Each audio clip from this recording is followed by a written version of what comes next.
Hello, good evening, and welcome to the United Stand. My name's Levin2UK. I'm joined by the amazing Kevin Ashford, the one and only Van Cam himself. And today we got a exciting show, I'll say, for you guys. We are going to be talking a lot about Ole and the squad. We're obviously going to be talking about that Atalanta game tomorrow, and talking about in general what's next for the team, because I think regardless of where you stand on Solskjaer right now, and the general feeling is that he's clearly just not good enough really to take us forward. We need to talk about what has to happen next in the coming fixtures if he's not really going to be sacked. We need to talk about what has to be done for us to win that Atalanta game, to win the Liverpool game. These things need to be discussed, and we're going to be doing that. Kev, man, it's a pleasure to have you here with me. How are you doing after what seems to be a sad couple of days? Still not got it out my system, not going to lie to you, mate. I'm still bugging me. I think it was more of an emotional weekend more than anything. The realisation, but like splitting up with a woman or something, I suppose, in a way. But even though we've technically not, it's just that, are we getting to that stage, and thank you very much for introducing me as amazing. I've never had that in my life before, so that's very nice of you, mate. I love you too. Nah, it's good, man. I get what you mean, because I do feel like there's been a very sullen feeling around the club right now, and I think many of us maybe didn't have that same frustration and anger that some people may have had. I just sort of had like a disappointment, right? Because as much as it wasn't nice, it was something I could see coming. And it's something we've experienced before, like Pogba said in his post-match interview, right? These are the kind of performances we have been having for a while now. And so when we were at a point where, after international break, people expected to bounce back, right? People expected, we come through and we're going to just win this game. The players are just going to play for Ole. It's going to be a brilliant thing. And that didn't happen. And so it's sort of like, wow, is this the turning point now? Is this the point of no return for Ole Gunnar Solskjaer? Who knows? I think we will probably start to know based off of what happens tomorrow. And I'm sure Kev, there was obviously the press conference today where Ole, addressed the press. He, mentioned stuff about Marcus Rashford and all that. And he also sort of was asked questions to do with tomorrow, right? To do with what have we done in preparation for tomorrow? What have we done in response to the defeat at Leicester? And he very much talked about, certain things. He didn't go into detail, as he never sort of does, right? He never will give us the detail we want. I think Mark in his video said, actually, Marcus gave us more detail than Ole did with some of the questions. But, we've talked about defensive shape a bunch. He's addressed defensive shape before. I know some people might find it hard to believe because he rarely ever talks about specifics, but he has addressed defensive shape in multiple games now. Clearly something has to be done tomorrow defensively for us to improve against an Atalanta team that will look to attack us. What can you expect tomorrow, I almost said Mark, Kev, when it comes to how we set up defensively? Are you looking out for any specific changes? I would not be throwing Harry Maguire in. I know he's probably had a week's more intense kind of training, but from what I've seen against Leicester, and I do not I've stayed on the United stand before, I don't put it on Harry Maguire. He's been thrown into the lion's den, or the fox's den, shall we say, to get it right with Leicester. But I just thought he got absolutely torn to shreds, clearly not fit, and it just breeds uncertainty in your team. Eric Bailly, for me, would have been the better option. A fully fit Eric Bailly. I'm not saying he's as good, but at least he's got pace. And alongside Lindelof, who I thought was all right against Leicester, I think you would have to be looking down them lines. But again, I think you mentioned it yourself, big changes at Manchester United. Will he make them? It's all right talking about it and coming out and saying, yes, we're going to make changes. We need to look at how to change things. Certain players are going to come out and in. But what does he do? I mean, we've got our ideas of what we'd like to do. But, I mean, part of me dies inside at the thought, again, that Fred and McTominay could be playing and probably will be playing tomorrow against that Atalanta. And it's not an easy game. And one thing, Pogba coming out after Leicester and saying, we're not really sure what's wrong at the minute, but we're going to try and, rectify it or whatever. How do you rectify something if you don't know the cause root of the problem and what's going wrong? To me, that's a major, major worry. It's more deep-rooted this than probably what a lot of us thought it was. Yeah, and I think that's where we people should really be concerned. When in general, when you watch our players play in recent games, it doesn't feel like there is an understanding of what to do in defense, in attack. It feels like players don't know. And so when you hear Pogba talk like that after the game, it almost confirms that. It's like the players don't actually know. And some of them don't actually know what the actual problems are and how we need to get to them. When you hear Pogba going, we need to find the right tactic, right? That doesn't, give you much confidence and fill you with much confidence, especially when there's speculation about whether the manager's good enough, when there's speculation about whether the coaching staff is good enough, right? That's a big sort of indictment on them. And I'll go back to what you said about Maguire, because we obviously got this game now tomorrow. Atalanta, their strikers, their attackers are great, and we can't afford to play Maguire if he's still sort of in the shape he was in for that Leicester game. But the fact that Ole was willing to play an unhealthy Maguire, a still recovering Maguire over Bailly, it very much says everything we need to know about what Ole thinks of Bailly, right? Which confuses me, because if that's the case, if he really doesn't trust Bailly over an unfit Maguire, why did we extend his contract, right? Like, why was he, extended? Why did we even proceed with that? It was obviously clear we needed a centre-back. It's why we went and got Varane. But if we're not going to be able to trust Bailly, there should have been something done about that, right? Because obviously you never anticipate losing your two starting centre-backs. But after what happened to Liverpool last year, you probably need to prepare for it, right? And I think having Lindelof and Bailly was what you would see as the preparation.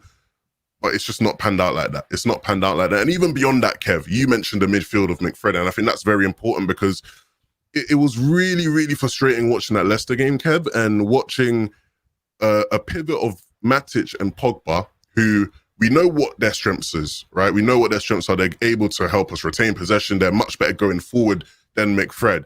But we know their weaknesses as well. Pogba is not great defensively. Matic has a better intelligence defensively, but he's not got the legs to move around. He's not as laterally quick as the likes of McTominay or Fred, for example. So with that pivot, you need to do your best to almost protect them defensively and make sure they're not in a position to have to do a bunch of, cover a lot of space and whatnot. But that was not the case whatsoever. Like, it was very, very bad.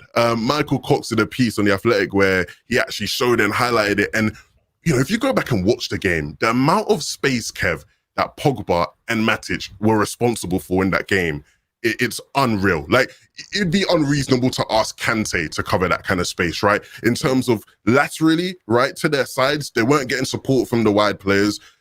Forwards, the forwards weren't helping them. Bruno and Ronaldo weren't helping them. So they had to cover so much space. And that's why it looked like Leicester could just play through us. It's why Johnny Evans just looked like a prime pearler just pinging balls around, because there was so much space that our pivot had to cover, which historically we know they're not going to be that, able to cover, which is very concerning.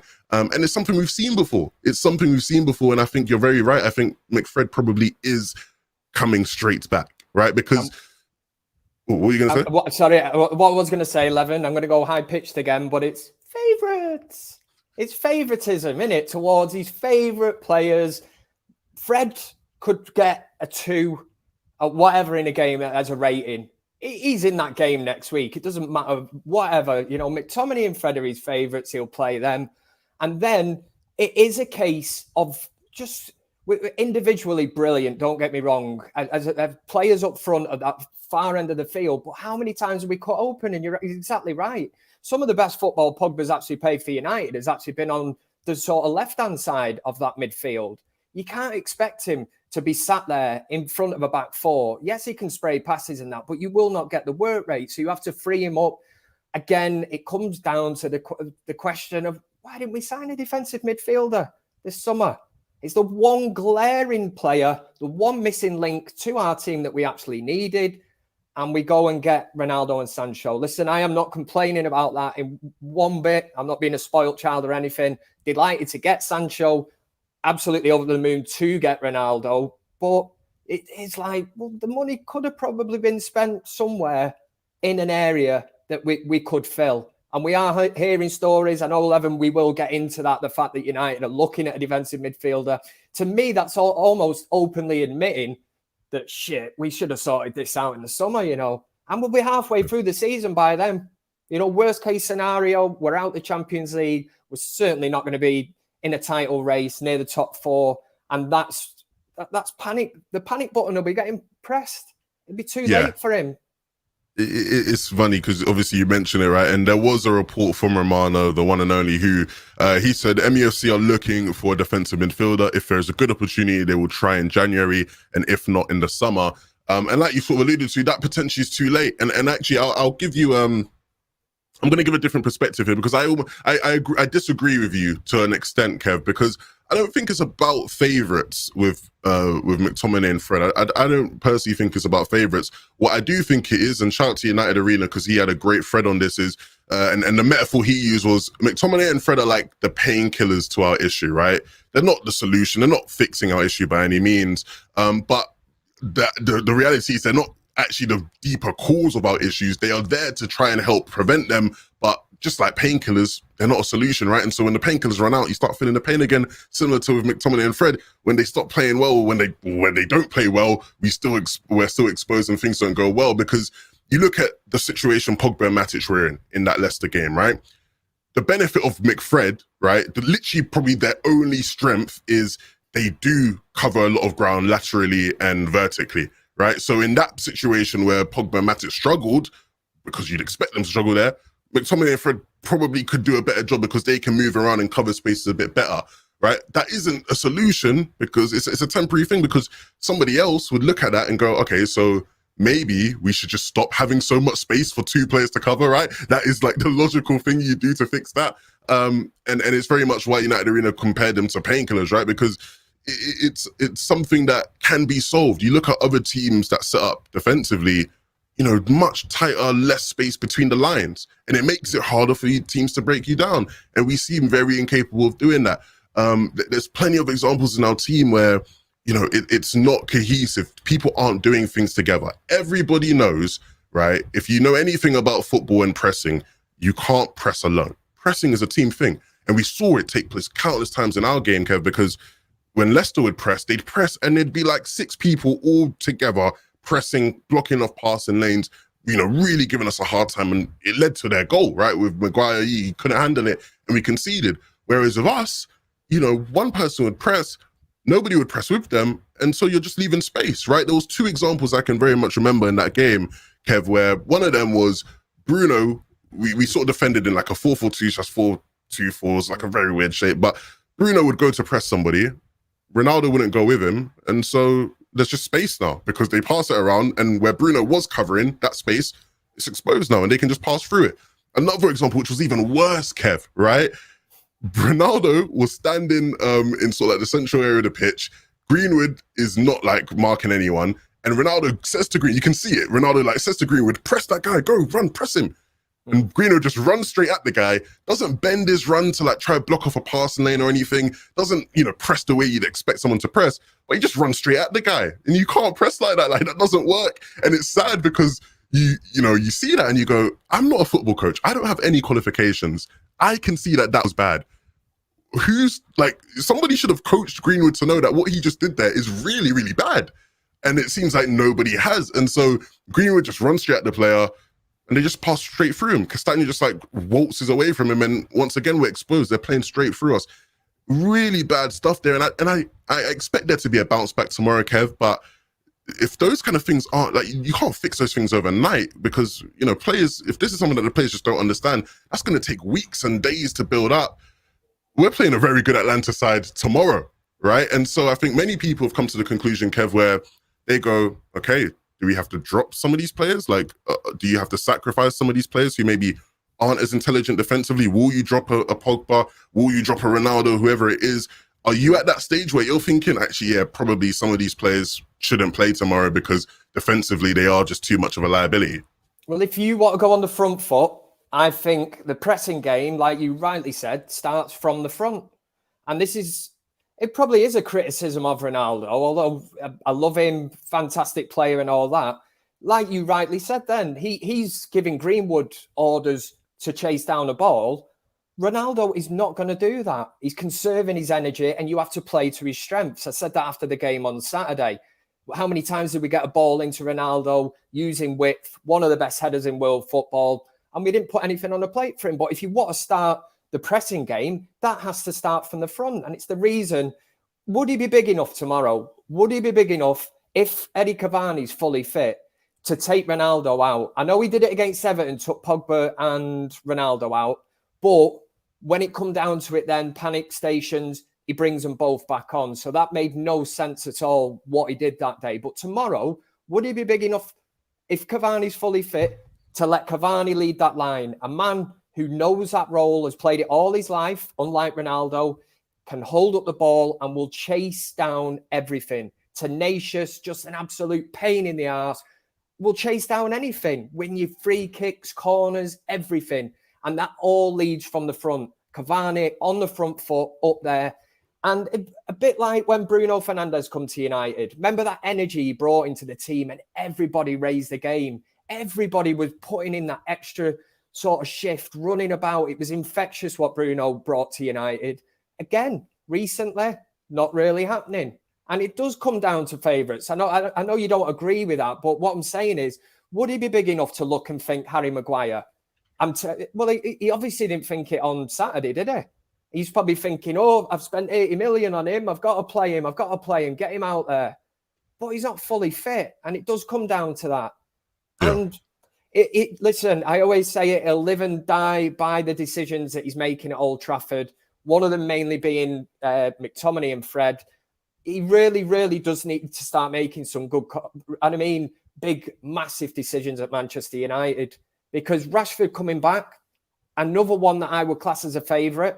I think he's a fantastic player, but if he's getting in on the left, what does that say about Martial? Yeah, who again and could be fighting him for that position, but look, I do want to start addressing people in the chat because I'm seeing some great opinions of people in the chat, and we got one here from the one and only Tywin Lannister. Shout out to people who like Game of Thrones. He says, there are many ways to press than just from the front. I've seen City drop to the middle of the pitch and press aggressively there. That way, R7 can just be on his lonesome. And I think what I would say to that, my response to that is you're right. You don't have to be a high pressing team, right? You have teams that play in a high block, a mid block, and a low block. And historically, we've never actually been a high pressing team to a degree. But the key is whether you're in a high block, mid block, or low block. This is something that, Jose Mourinho has said before many times in the past. Whether you're in a high block, mid block, or low block, you're a block. You are compact. You are a cohesive unit. And so the problem we've had as a team is, maybe when we're pressing high, we're not doing that together. But even when we're in a mid block, we're not actually doing that together well. We're not cohesive there. When we're in a low block, there's still gaps and space open up, which is, literally what a low block is supposed to avoid, right? There being lots of space for teams to operate in. So, yeah, it might not be a high pressing issue. I think generally it is just a defensive issue that we have in our team that very much needs to be addressed. And it's interesting, Kev, that you mentioned, does he have sort of the balls to drop these players? The way I see it, my view is, I studied politics in sixth form, right, for 2 years. That's the span of my political knowledge, really. And we're not here to talk about politics. But one thing I did learn about, there was like a thing where it's called like lame duck presidents, or like a lame duck, right? And essentially it's somebody who's sort of like in their job, but they don't really have the power. They're sort of like ineffectual. They don't really have the say of the person who's actually supposed to be in that role. And I always used to see the managers of the Galactico teams as lame duck managers, because, you're in a position where you have so many stars that you're forced to play your stars. Even if you didn't actually want to, you do have to play your stars, because if you don't, there's a media reaction to that. Fans will hate it. And I think Ollie's sort of in the same position, because I wouldn't be too surprised if Ollie in the back of his head was thinking, maybe I do want to play Cavani this game because he might give me a bit more. Maybe I do want to. We saw him do it last year when we lost against Spurs, right? Where he played Dan James and Mata right after. Ricky talked about on the channel, right? These players who maybe did have a better defensive understanding of the shape and whatnot. But this year, he can't do it this year, right? In that sense, he's almost lame duck, where if he doesn't play Ronaldo, there's going to be a reaction to that. If he continues to maybe not utilize Sancho well, there will be people that talk about that. Same with Rashford, same with any of these other players potentially. He's very much, sort of forced to play them, and that causes him issues. And I think that's one of the reasons why people did say when Ronaldo came in that there is going to be question marks. I was one of them, right? Because what happens if you're in a position where, you need to not play Ronaldo? People are going to react negatively to that, right? You've seen it, right? You and Alex have already seen where even the suggestion of Cavani playing over Ronaldo will, garner a negative reaction, right? So, Yeah. these things are going to be very difficult, but a part of me does also think he's under pressure. He's under pressure, and he's going to have to be selfish, and he's going to just have to pick the players that he genuinely feels will get him the best result, regardless of status of player, and things of that nature, right? And so I do expect to see a significantly changed team tomorrow. I say significantly. I just expect him to play, certain players like the likes of a McFred, just because I think he will be worried about what happens if he does lose this game and continue losing over the course of the next couple of weeks. And considering the midfield was non-existent last weekend, will he look at Donny van der Beek? The man that we don't know what he's done. Is it something personal? Has he pissed Solskjaer off or what? But we've got a player there that has come through the Ajax academy. He can break up play. He can get stuck in, and he could play a pressing game as well. He's able to pass the ball, give it easy. And again, the mind boggles as to why Donny van der Beek gets nowhere near this team. A player that Ole Gunnar Solskjaer signed for nearly 40 million, cannot get a game. And yet we're being linked, to a midfielder. There is no doubt in my mind, the midfield area is where it needs shaking up. And a lot of people, I've seen him in the comment section and that, throwing more money at it. A defensive midfielder will not make a difference because it's still ultimately Solskjaer that's going to be coaching him and putting the game plan out there. It would make a huge difference, I think, personally. I've seen us so many times this season, even Newcastle that we beat 4-1 at Old Trafford, second half, they were just running straight through the middle of us. I remember my little finger said to you about Man United being like a donut. Yeah, I said we've got the back, the wing backs, the wingers, and the top, and there's just nothing in the middle. That's and it's really troubling because obviously I've talked about it from a player's perspective, and I have seen some people, talking, why aren't you blaming the coaches, right? And it's funny because I'm guessing they've never seen me speak on the channel, Kev, because I think that's the one thing I've spoken about most ever on the United side. I'm constantly criticizing the coaches, and I think that is a conversation that needs to be had because obviously he's, we've known that the coaches are being backed the same way Ole his contract was extended. Mike Phelan's contract's been extended or whatever, and it looks like McKenna and Carrick are on that same sort of path. Something definitely has to be said about them, and I will be the first one to say it because ultimately you do expect them to be able to imprint these things on the players so that they do understand them, right? Like I don't necessarily think they can't see these issues. I think anybody can see these issues. The problem is as a coach, the challenge and the task is to be able to teach it to the players in a way that gets meaningful impact on the pitch, right? And I've used examples of a school before, Kev, where, some teachers in school might be very knowledgeable teachers. They might know everything. They might know more than the other teachers in that same subject. Doesn't mean that they can teach it better. Doesn't mean that they can actually get that in the mind of a student and get it out on a test paper better than another teacher just because they're more knowledgeable. And I think that's probably the problem we have with our coaches, where I think there's a good chance that McKenna and Carrick are struggling to actually make an impact on the pitch via their coaching sessions or whatever it is. We've seen Ole today speaking incredibly highly of them. And you talked about how, they're great coaches. They want everything, they're great Manchester United people. They're great people, whatever. And sure, that might be the case, but, they've got to be able to get these things in the minds of players and get that to result on the pitch. And it hasn't been the case for a while now, because a lot of the issues you talked about on this show simply have been issues for too long. And you've got to look at the coaches, because a lot of these players are world-class players. So what do you do now? Because from how he spoke about them today, Kev, he's not getting rid of his coaches anytime soon. But, they've got to be better, right? And this is the reason, and I took dog's abuse for saying this. I was absolutely delighted that Manchester United signed Cristiano Ronaldo, but it's not a gamble. It is a gamble in the sense of you bring him into Manchester United, he's an ego. He's a player. He wants to win. And that's what he's come to Manchester United for. He's here to win trophies, try and put United back at the top. He's certainly not here for a payday or whatever, because he would have gone somewhere, Dubai, Far East, earning millions or whatever there. But he's come back to Manchester United. And I said at the time, this will be Ole's downfall. This will be the ending of him. And by this, I actually mean Solskjaer's probably had enough time now to be at Manchester United. Go through these training sessions, whatever, and let's not forget his previous clubs, Juventus, Real Madrid, top setups, probably top coaches. And it won't take him long before he's probably in the ear of the likes of Pogba, Martial, somebody else, and saying, yeah, what's the crack here? You know, who's this fella who's putting the cones out, and why has he got us, you know, running around the park? And, you know, just... He's your former teammate, Ronaldo. Yeah, it's mad. And by that, I mean that the cracks will start to show when these stories start to come out about training methods, coaches, and lo and behold, it has. Now, whether the story is true or not, I know there's a counter one that's come out today, but no players have actually come out and backed it personally and said, training's great, we love going in and we're all working together to do this and that. So I think once the cracks start to show like that, it'd be very hard and you'll get found out.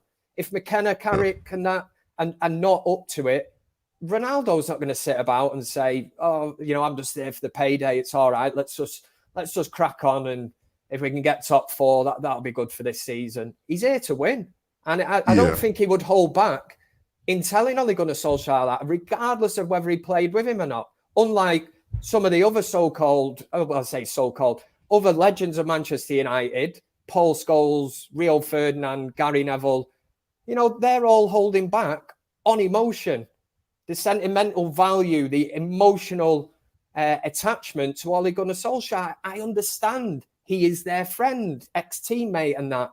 But sometimes maybe it's the way you word it. I know Gary Neville said that he wouldn't want to see him sacked. He'd never want to see a manager sacked. But you could just come out and say, do you know what? Maybe it's looking like Manchester United do need, you know, a change. Fresh ideas or something. There's a way to actually go about and say it, but will he say it? Yeah, and you make a great point there, because even if you look at before this season, one of the biggest excuses I think Ole always could use was the fact that this was like a rebuild, right? This was, you know, a young squad, very much damaged by the Mourinho era, you know, a team that was very much, you know, in the building phase still. But when you had Ronaldo and Varane, you know, Champions League Varane, you know, Ronaldo, one of the greatest players of all time, you can't continue to, this isn't a rebuilding phase. This is now a win now situation. This is you know, we have Ronaldo on our team. We have to do everything possible to be winning a trophy this season. That expectations increased. You know, we can't afford to go into the Europa League. And you mentioned Gary Neville, and I'm sure we'll talk about it because I know a lot of people in chat were mentioning it. You know, the one and only Mark Goldbridge, you know, got into a bit of a Twitter back and forth with Gary Neville. I call it back and forth. It wasn't much of a back and forth, but they did interact on Twitter, which was pretty fun to see.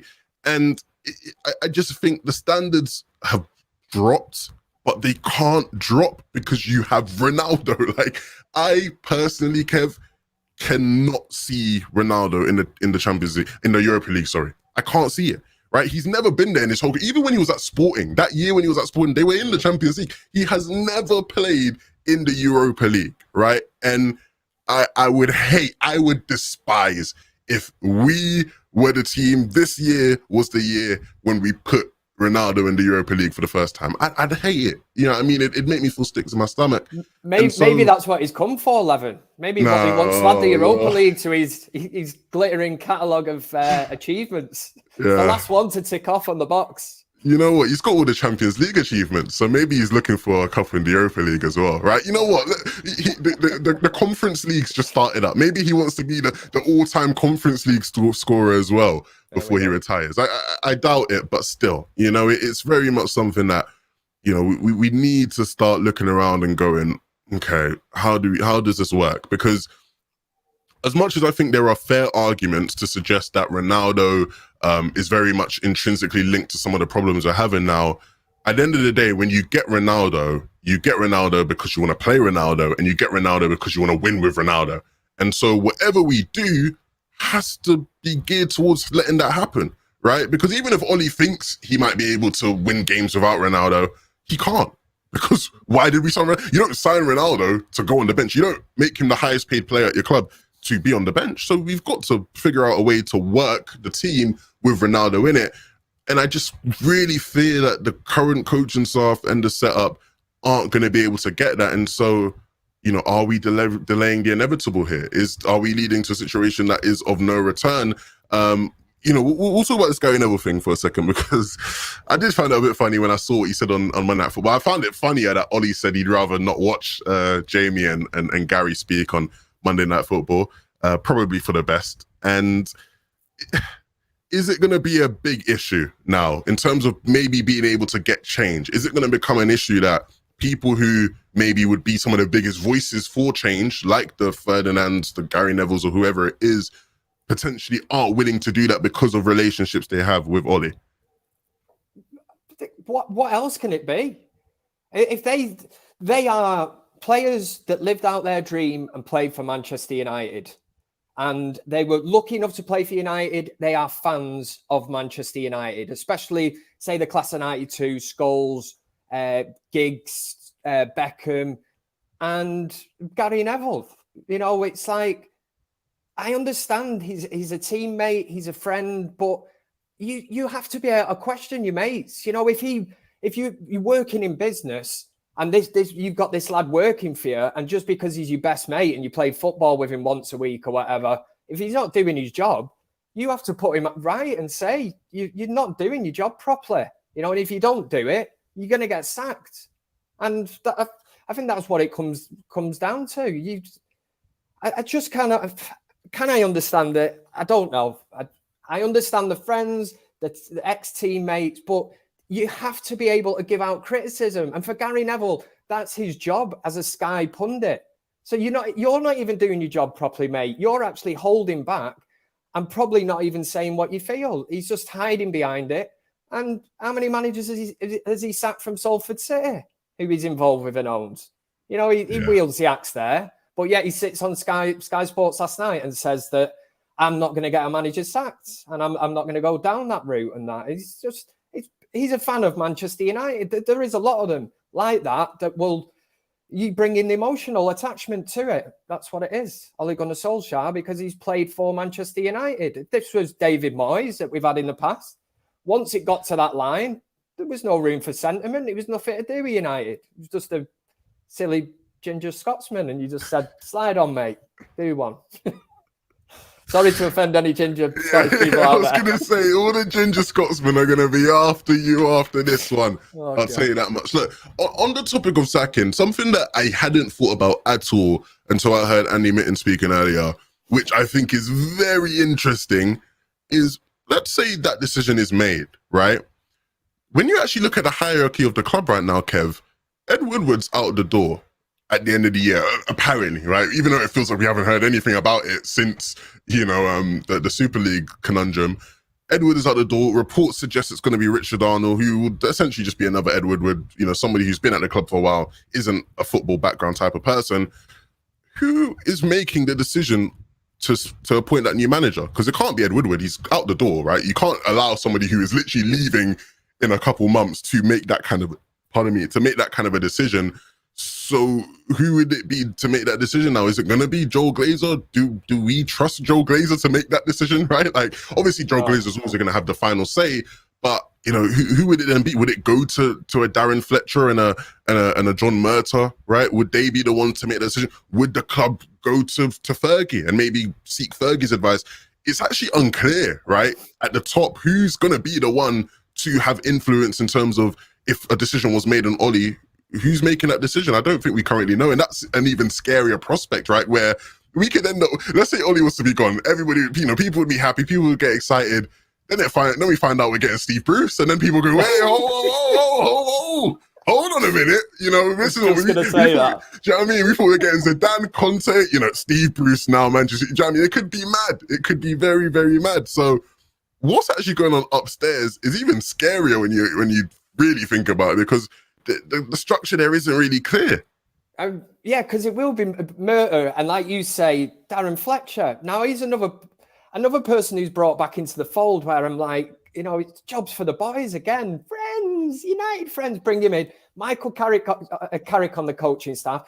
I get this, and I've seen the kind of model that, say, Bayern Munich have done and top European clubs, where they do surround themselves with these ex-players and they bring them in certain roles, directors of football and things like that. But at Manchester United, I mean, you just said, would you go to Fergie and ask him, on somebody to replace Solskjaer with, if it comes down to that? Now, the last time we did that, we got my mate that I just mentioned before, Moyes. I won't say what I said before. David Moyes. That's who he recommended. And I've always said at that time, we got Sir Alex Ferguson, absolute legend of Manchester United. But at that moment in time, Manchester United should have listened to Ferguson to see what he said, what he's thinking, who do you think we should bring in? But that should have been an open invitation to any top manager, and they should have sifted through CVs. What have you won? What have you done in the past? Building teams up, and whatever you want to bring into it, youth policy, foundations, but whatever. You look at that and you get the best manager for the job. And for God's sake, do you know what I mean? We got David Moyes, who signed Fellaini, wanted to bring Leighton Baines in, wanted to bring Phil Jagielka in to partner in with Rio Ferdinand. Apparently we're showing Rio Ferdinand videos of Phil Jagielka. Yeah. David Moyes selling Rio Ferdinand. David Moyes had never won anything in his life. And he's trying to tell Rio Ferdinand how to defend. That was the problem, bringing a manager in who'd never tasted success, but a team that had won the Premier League the prior season. And then what did we finish? 7th or something. And God, it's just been downhill since then, really, hasn't it? Yeah. I think that's something to watch out for, guys, because, Ole could be gone after some poor results in the next couple of weeks, but who's making the decision to bring the next manager in? It could fall into the laps of somebody who is equally just not as qualified to make that decision. I definitely wouldn't trust, the likes of a Fletcher or whoever, considering he was just in that coaching staff, right? I was going to say that, Levin, as well. I was going to mention about Steve Bruce, and then you ruined me joke. But then I was thinking of another the United legend, and I'm like, maybe Mark Hughes, we'll bring him in.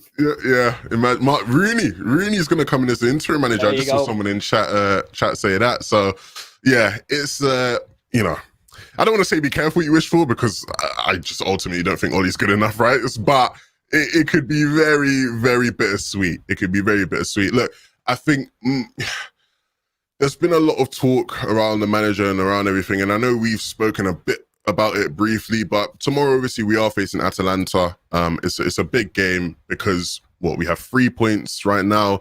We need to win this home game, right? Ole mentioned it in the press conference, and it was one of the few things he said that I was like, yeah, that's actually true.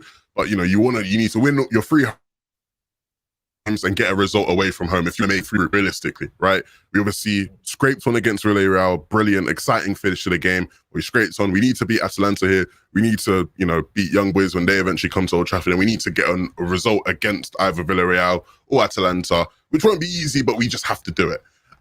Tomorrow against Atalanta, they are a very good side, right? They beat Empoli over the weekend. They play very good attacking football. They play a very sort of man-marking type system. And so they've very much been likened to the likes of a Leeds. They're better than Leeds. I think I can sort of categorically, objectively say they are better than Leeds. But there is sort of a similar system there.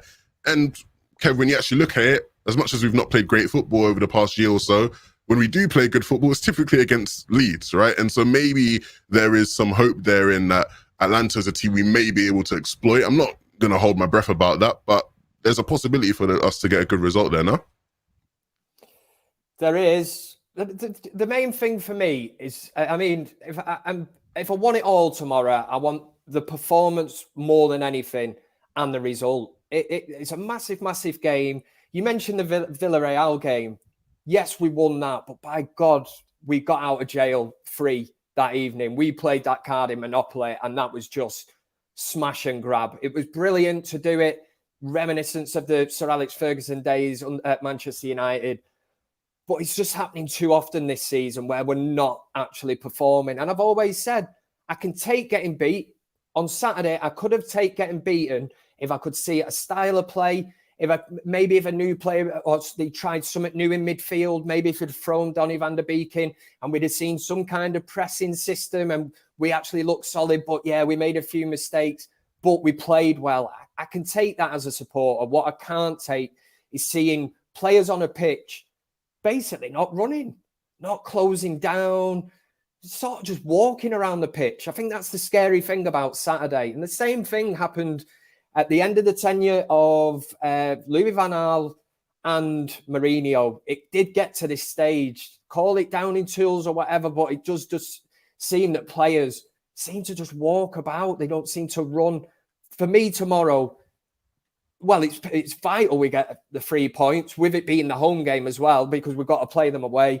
I'd just love to see a great performance and something to take into the game on Sunday, because by Christ, I've been having nightmares about that one, man. Let's just get through this one first and then deal with them silly Scousers. Nah, I hear you on that one. I hear you, because I'm on the same boat, because as much as like the result is the more important thing, right? You know, people always talk about, you know, results versus performances, and those two are not equal.